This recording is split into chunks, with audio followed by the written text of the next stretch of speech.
Guess who's back? That's right, your favorite YouTuber, this guy right here, Che. Not only your favorite smaller YouTuber, but your favorite YouTuber overall. The guy that mainly covers games no one's ever heard of, or barely anyone gives a shit about. The guy that sounds like he's dead inside, and he sounds like he has nanotechnology. He could be JC Denton. Some people say I have a soothing voice, and it triggers their ASMR, whatever the fuck that is. I guess I have a smoothing voice and people really like it. It's calming. I love my voice. It works on dates because people really like the way I sound. Well, the people I date. But I am dead inside, so that's why I sound like this. But enough of me kissing my own ass. Why am I making this video? Because I'm back. And for someone like me to say it, it's a big deal because I don't make a lot of videos. So for me to be gone for a while and for it to seem like I haven't uploaded in a while, that's kind of a big deal to me because I barely upload as it is. So for something to keep me out of the loop for 4 months almost is something big. And we're going to talk about that today. And this topic is mental health.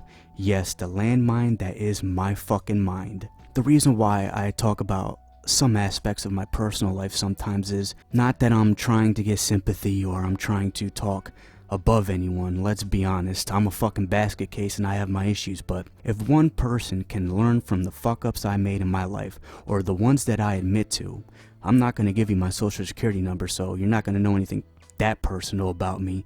And even if you did find out my social security number, I have nothing in the bank, so you wouldn't get anything out of me. You'd probably lose money trying to impersonate me. Here, you can have some 2-year-old Timberland boots. Go nuts. So let's talk about mental health and why I've been gone for almost 4 months and why it took me out the loop for so long. As you know, mental health is just as important as physical health. It's even more important to me. And I'm a long distance runner. I've been like that since I was 14. Couldn't make it as a boxer. Can't even call myself that. Did a teeny bit of training. Didn't like getting hit in the face, and I never had a match, so I can't even call myself that. I was a wannabe. But I really got into long distance running and I love it. I love running, I love sweating, I love running marathons. I'm trying to do an Ironman competition one day, but for now I'll stick to local marathons and running like a fucking maniac. But I also have some mental disorders. I'm anorexic and I'm very obsessive compulsive. I have OCD. So to me, if I sit there and say, I'm going to run 80 miles that week, I have to run 80 miles. It can't be 79, can't be 79.5, 78. And I track these fucking miles down to a T. I know what all my streets, how many miles the roads are, how to get to a destination, and how many miles does it mean when you get there, how much does it equate to. If I run to the local pharmacy, that's 4 miles, things like that. I'm very on T, especially with my diet too. That can be a problem. I've known I was like this for a while. Even the things that you hear from a lot of people with OCD, like they have to turn the doorknob a certain way, they have to organize things to a specific position and it has to be like that at all times. I've had those problems for a long time. And I've always been concerned with my looks and I've always struggled with anorexia. I've always been the runt of the family. I'm 5'10", and I've always been scrawny. I think the most I've ever weighed was 162 pounds, but that's not really a lot, but a lot of men in my family are over 6 foot, so I've always been a runt. But I've always been obsessed with my looks. Even when I was down to like 125 pounds, I still thought I was a fucking morbidly obese guy. It's crazy what your mind does to you when you're not feeling well. You can look at yourself in a mirror and you could have a 6-pack like I had, almost a fucking 8-pack, and you could be perfectly fit, but when you look at yourself in the mirror, you see someone who's ugly and not worthy and all that stuff. And I don't know where I got those issues. I've always had no problems getting dates. I've always been pretty popular, very social. I'm an extrovert, not an introvert. So I've kind of learned to be inside sometimes, but I love talking to people. So I don't know why I fucking think that, but I've always had those problems, but I always buried it. I'm a man, you know, I can't fucking do that shit. Come on. Anorexia, that's for women. OCD, that's not. You just gotta buck up and fucking hide your problems and everything will be fine. Well, that's not the case because I let a fucking volcano grow inside of me for so long and it finally erupted. And this is how it erupted. Back in October, I was training for a marathon. Well, I was training for a lot of marathons. The season doesn't stop. I have to be running all year round. I don't take breaks. I run so much that my feet bleed sometimes, and when people saw my feet before, they look like fucking absolute shit. So many bruises, bumps, just looking like I walked on jagged edges barefoot my whole life. That's just what I did. I overtrained a lot and I really fucked up my body, but I ran through the pain, and I've always been able to get away with it with small breaks. Sometimes I'll take a couple days off or a week off when I need it, but I've always been lucky. I don't know how, but even with all the crazy shit I did in the past, I'm still healthy. Someone has to be looking out for me, because I don't know how the fuck I'm still here, but I was running one day and I started feeling this really sharp pain in my fucking leg. Really sharp, to the point where I had to stop and start walking up and down the sidewalk trying to get my leg back in order. Finally, after a while, the pain really got dull, so I was able to finish my run. I had to be a little bit slower, but I was able to finish it.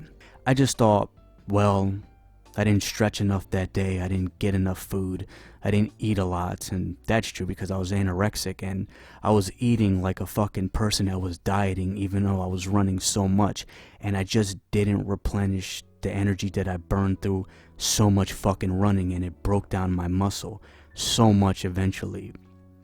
But the next day, before work, I run in the morning and I get that sharp pain again, and this time it's not going away, so I fucking almost limp home and I decide to take off for a couple of days. I take off for like 5 days and I decide to go running through the woods. One of my favorite areas to run is this long ass trail. It's in the woods and it's pretty isolated out there. I'm probably the only one running at certain times through there, and I picked a fucking perfect time to run because I always pick the perfect time. So I'm running and everything's going well until 1 hour in, I get that sharp, excruciating pain in my right leg, and this time it temporarily cripples me. I can't move. I'm leaning up next to a tree sitting down like I'm a fucking weed or something, and I just can't move. So I'm in the woods, isolated. It's raining, so there's not that many runners out today. I didn't see anyone. Barely any service on my phone. I'm trying to text people, but they might be busy. And all I'm thinking of is there's no fucking way I'm staying in these woods all day and all night. Because what if no one answers me? What if my cell phone dies and no one knows I'm out there because of service or whatever the fuck? And it was fall, so it got dark around 5 p.m.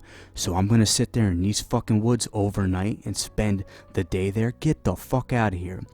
I've seen a lot of spirits, some UFOs, some really creepy shit in my life. A lot of crazy shit happens in wooded areas, and these were some thick ass woods, and there's no fucking way I'm gonna sit there and have some UFO come out and fucking do whatever they want to me.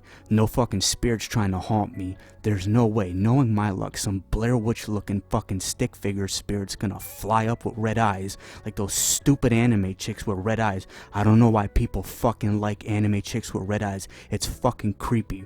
But knowing my luck, the Blair Witch is gonna fucking transform into something with red eyes and shoot a fucking fireball at me. And you know what was pissing me off the most? You know how squirrels are? Squirrels, they run around, they're trying to grab nuts, they're running up trees, they're always active. But this one fucking squirrel would not leave me alone and kept fucking just walking all around me and walking on my fucking sneakers like it was trying to mock me.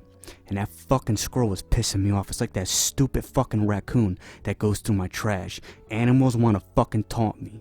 I promise I'm not crazy, but there are some supernatural things out there, and I don't want to be stuck in the woods late at night having to sleep on some fucking tree with no weapon, no cell phone service, nothing, and knowing my luck, I'm gonna run into fucking spirits of haunted fucking Roman legions that somehow made it to the United States, or spirits of the fucking 7 samurai, or some Bushido bullshit, some fucking samurai clan. What do you call them, Daimyo or something? I don't know what the fuck you call them, but some fucking shogun motherfucker, spirit, demonic spirit with those fucking crazy ass shit walking through the woods late at night just to fucking look at me. How the fuck did they make it to the United States from Japan? I don't know, but knowing my luck, I'll see demonic haunted spirits like that. Or you know what, knowing my luck, I'll run into a weeb serial killer. Some weeb that hates the world and he wants to kill this fucking Latin guy in the woods. And he's wearing one of those stupid cosplay outfits of these stupid anime girls with red eyes. And before I die, this fucking cosplay serial killer chick with a fucking stupid helmet on of like some anime character with red eyes is just staring into my soul. So am I gonna stick around for that? Fuck no. Thankfully one of my friends answered and he went through the woods and picked my ass up. And yes, I had to be picked up because there was no way I was gonna fucking move. My leg was busted. So he drops me off and I'm laying in bed because I don't want to go to the hospital, but my anorexia starts hitting me again because I dare have a fucking cheesesteak for once in my fucking life. I've always denied myself from having a lot of good food. I rarely eat it, like once every couple of months. It's like a delicacy to me. So I decide to have a cheesesteak, and guess what? My anorexia starts hitting me. In my head it's telling me, you can't eat that. You can only eat it once every couple of weeks or once every week and a half. Why are you drinking the soda? You're only supposed to have 1 can a week. What are you doing? So a combination of my OCD and my anorexia is fucking making me snap. Like I'm almost on the verge of tears because I ate a fucking cheesesteak with 1 cookie and 1 soda, and it wasn't my fucking cheat day. Or cheat whatever once every week and a half. Oh my god, the horror. But for someone like me, that was fucking hell. So I start freaking the fuck out, and I've always been anorexic. I've stuck toothbrushes down my throat to throw up, stuck my finger, toothbrushes mainly, but I started getting this opiac medicine, like iPac. I don't know what the fuck it's called, but it's like, you can get it online, and it's this medicine that induces vomit. I don't think they sell it at like CVS anymore, but I used to get it online, and it worked for me. All you had to do was drink it and you throw up, and that's how I did my anorexic shit without having to stick a toothbrush down my throat. So finally, a combination of the OCD and anorexia catches up to me, and I'm pale. My roommate's looking at me like I'm fucking dead because I'm just pale. I feel like I'm hallucinating, I'm dehydrated, I'm everything in the book. And he's trying to force my ass to go to the hospital, and I'm fighting him with every amount of energy I have left. I'm trying to fight him. And he's a big guy, so he just lifts my scrawny ass up and finally drives me to the ER. And this was fucking crazy because I don't remember much. All I remember is them putting IVs in me and wheeling me in because I was looking horrible. I mean, my tests came back. I'm a fake guy, but my kidney, liver levels were fucking terrible. I don't know how to read those charts. I had to let the fucking doctor tell me, and some of my friends, family members are nurses, so they told me it was bad. I wasted away a lot of muscle and I really fucked my body up. So long story short, I was there. They discharged me, and you think I would have learned a lesson to not run for a while and build your strength back up, get your muscle back slowly. Then you can start running with a good diet, including the proper nutrition and not starving yourself and vomiting, forcing yourself to vomit, drinking opiac or ipiac medicine, and looking at yourself in the mirror, hating yourself, thinking you're so fat when you're like 129 pounds. And yeah, it just really fucked with me. So I didn't learn my lesson. Shortly after that, I go out to run because my OCD, I have to do it. It's been so long since I've ran. I'm gonna get morbidly obese if I take a break from running for a while, even though I don't eat that much. I'm going crazy, so I have to run, and so I did that, and I fucked up. Of course, that's obvious. During my run, I broke my tibia, so I had to deal with that, and I just really got down for the past couple of months. I couldn't run for a long time. Well, for me, it felt like an eternity, and that really drove me fucking crazy, and I just could not find ways to deal with stress because running is my only way to deal with stress. I haven't come up with other healthy ways to do it, and I overdo it. I overtrain all the fucking time, and overtraining is just as bad as not training at all. There is a such thing as exercising too much, and it can be just as fucking bad as not exercising at all. And compared with the anorexia, the urge to fucking make myself throw up, and I can't eat even one fucking Oreo without thinking I'm a fucking failure in life, and just the OCD of just having to do things a certain way it just all caught up with me. And trust me, I could be here talking for 50 hours about what it's like to fucking deal with this shit, but I'm not gonna do that. This is only a small part and an explanation. So what is the moral of this story? Take care of your fucking mental health. Do not let shit build up.